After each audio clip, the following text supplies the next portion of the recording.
Hey guys, Jigburger here. Now I'm so happy we've done that because this is a really good set of my review. But today we're reviewing the film called Chernobyl Diaries. Yes, I've written about that much pages, guys. Okay, let's just get into it. So this film is it came out in 2000. Oh, spoilers! I'm gonna read this and then we'll get in now. Alright, spoilers. So we got 2012 mystery slash thriller slash horror, and it's an hour and 30 wraps up in an hour and 33 minutes. So it starts with airport scene where they travel to different countries. A load of them are London, Paris, Rome, Frankfurt. I don't know where that is. Germany, Prague, and Kiev. They start beer drinking. They're talking about Paul and Chris, brothers, which we'll discuss the characters later. Yeah.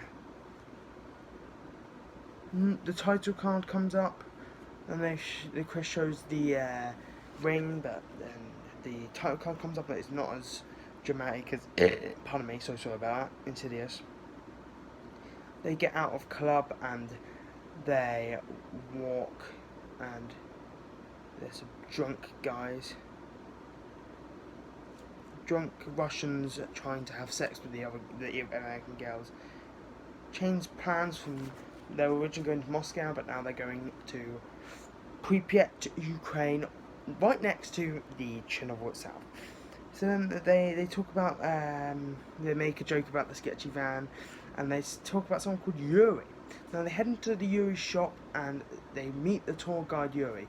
So here's our character breakdown. Chris is Paul's brother. Natalie is Chris's girlfriend. We got Amanda, which is Paul's crush. Yuri, tour guide. Paul, organizer of trip. Yuri's also ex-military, because that's going to come in because he's got a gun with him. Yuri went to Chernobyl on tour many times. Obviously this time went wrong. But then Zoe and Michael come in. Backpacker's girlfriend and backpacker. We go.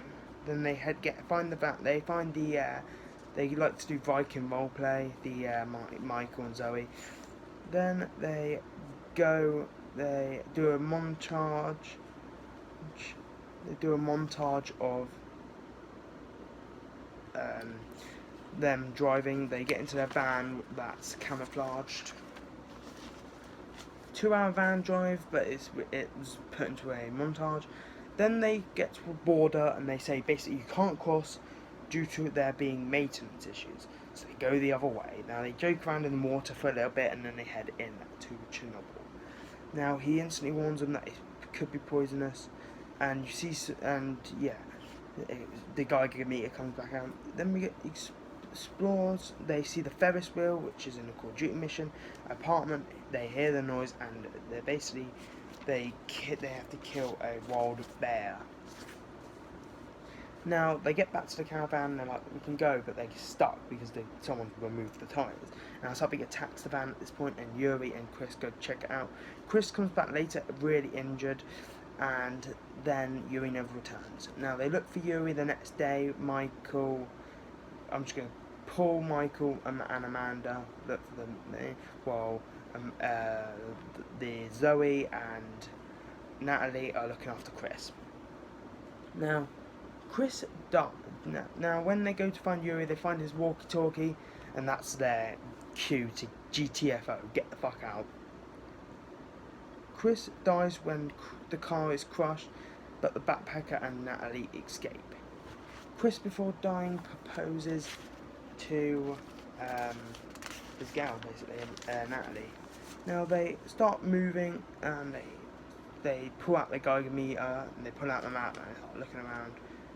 They find this little girl, and then they go up to the girl, but the girl is actually a distraction for someone to sneak up on Natalie and drag. And the last shot of you see her dragged down the stairs, and some pretty shitty CGI, but it's still good. You can hear those screams. They find the hanging body of Yuri. They're zombies, by the way. They find like a football stadium type building, and people start appearing. They don't know who they are, but they find out they're zombies and they run. Michael has the gun at this point, but then they try and block the door, but Michael sacrificed himself so they can do they can escape. He pushes the door but gets killed at the last second. So there's 3-1. There's 3 people left. So now we've got 2 more pages to go. They find the engagement ring, and then they're like, Chris, because they hear something under the covers, but it ends up not being a Chris and it's a zombie. Now, it's a jump scare at this point, and then they charges them. A load of zombies start gathering up, and they all start climbing up the ladder, but they catch Zoe at the last second and put her down, so there's only 2 left.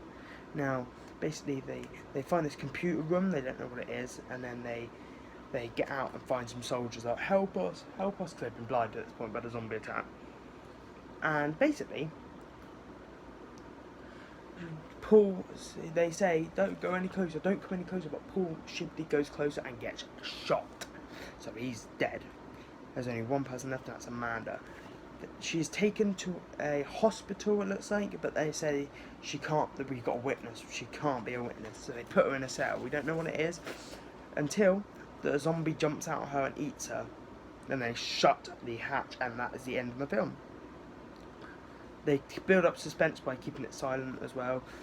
So there's a nice rock song to wrap the film up. I'm going to give it a 5 out of 5, excellent. Now I've got a PS here.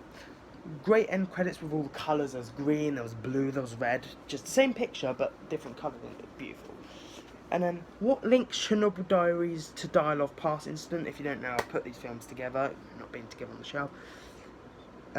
Is that it touches on true events. So Chernobyl Diaries is when a nuclear factory sort of exploded, and basically they had to flee Pripyat, practically free half of Pripyat, this Chernobyl into Pripyat, because it was just uninhabitable and it's so toxic. And dialogue is about the 9 hitchhikers that were murdered.